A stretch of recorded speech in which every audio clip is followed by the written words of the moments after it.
What's up guys, and Funny here. Now if you haven't noticed, I actually have a brand new icon and a brand new banner.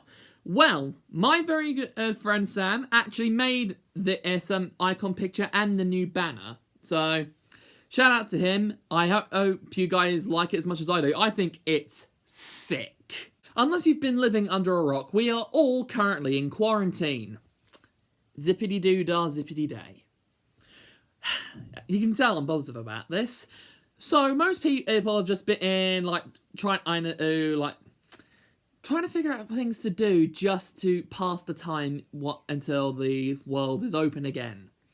And quite a lot of people tend to go onto Netflix.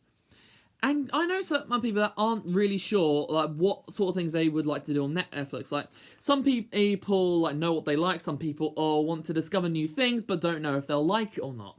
So I'm going to give you my top 5 things that I like to watch on Netflix. Be sure to let me know in the comment section below if you agree with any of the things on the list. If you want me to do other top 5s, feel free to let me know down in the comment section below. Also, if you want me to do this exact same video but with Disney Plus, feel free to let me know, because I am definitely considering it. So without further ado, let's get into the video! At number 5, we have Dragon Ball Z Resurrection F.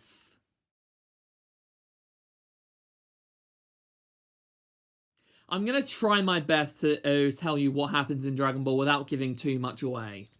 Basically, if you guys aren't actually a big fan of anime, then you may want to give this one a skip.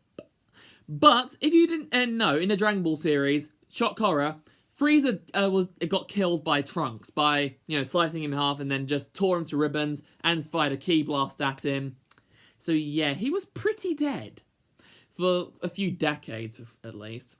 And then Frieza's minions, the Frieza Force, decided we're too weak, we've had enough, let's bring back our boss.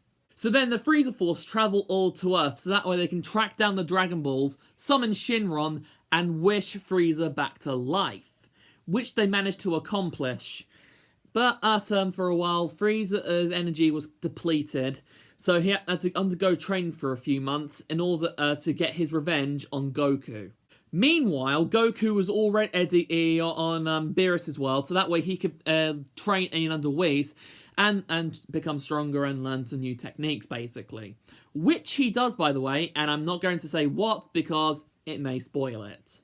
I really, really love this movie so much. Like, the fight scenes are amazing. The CGI could be better, I will admit that.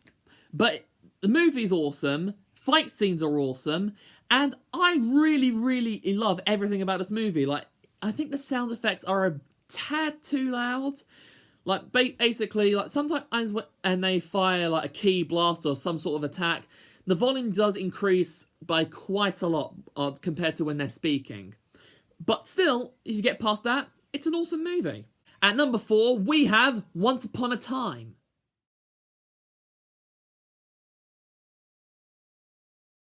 Hey, just because I watch a lot of anime doesn't mean it's the only thing I watch. I do love other things that aren't anime. Once Upon a Time is one of them. Do you remember all of the fairy tale creatures that you learnt about in your childhood, like Snow White, Cinderella, Red Riding Hood?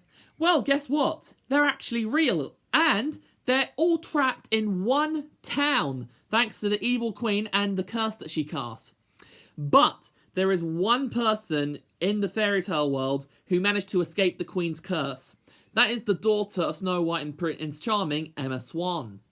And she has to go into this town, break the curse, and then save everyone from their happy endings, which the queen stole from them by sending all the fairy tale people to our world.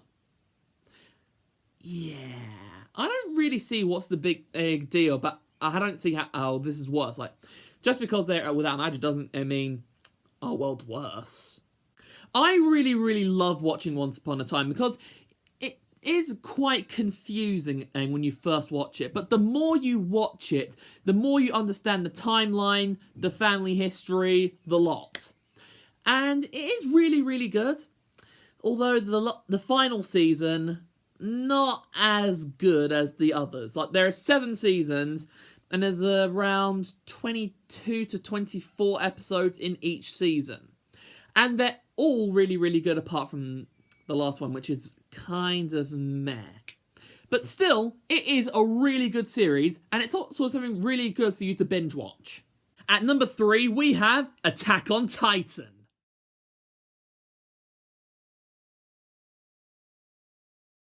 I'm going to say this now. Attack on Titan is not for the faint-hearted. Like, if you're not really into gory or thriller or horror, anything like that, stay away from Attack on Titan, because it's probably the most goriest anime I have ever seen in my life. Attack on Titan is basically about these giant humanoid monsters who have basically taken over the world, or at least a very small island or country or whatever you want to call it. So the population of that country managed to get behind 3 walls that they thought were indestructible to a Titan's attack. But guess what? They were wrong, because one day a Titan that is bigger than the walls managed to destroy one wall. And the Titans got in, so the people inside of the first wall had to escape further into the second wall in order to escape being eaten. But then, the main character, Eren, has decided he's had enough of living like a cattle, basically. He thinks that they're basically being raised for slaughter. So he just had enough of it, and he wants to exterminate every last Titan there is. And it actually is a really, really good anime. Unfortunately, they only have the first season on Netflix. They don't have all of the seasons. So if you want to see more of Attack on Titan, I would recommend that you've seen the first season on Netflix, then move along to like another anime website, like maybe Crunchyroll or Kiss Anime or something along those lines. And then you can actually watch the rest of Attack on Titan. Now, I highly recommend you should, because Attack on Titan is one of the best anime that ever is. And I should know, it's my second favourite anime of all time now. At number 2, we have Stranger Things.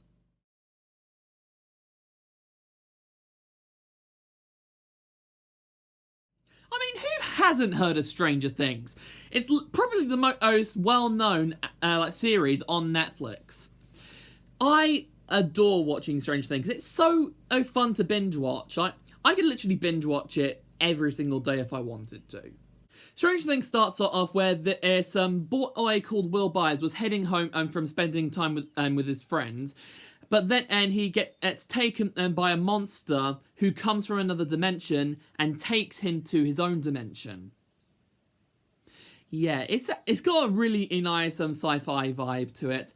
But then there's some little girl called Eleven comes along who basically has telekinetic powers, and she tries her best to help the other 3 boys called Mike, Lucas, and Dustin find their friend, Will. And it is a really good series, because eventually, all these separate groups that are trying to find Will. There are the teenagers, the adults, and the D&D fans.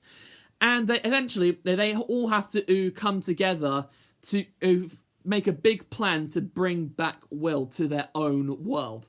And it is really, really cool. Unfortunately, I can't say too much more about Stranger Things because it will give basically the entire thing away. But still, Stranger Things is definitely a highly recommended thing for you guys to watch if you haven't seen it already. It is amazing. If you watch it, you will thank me. However, there is one other thing that I think can top Stranger Things by miles. And finally, at number 1, we have 7 Deadly Sins.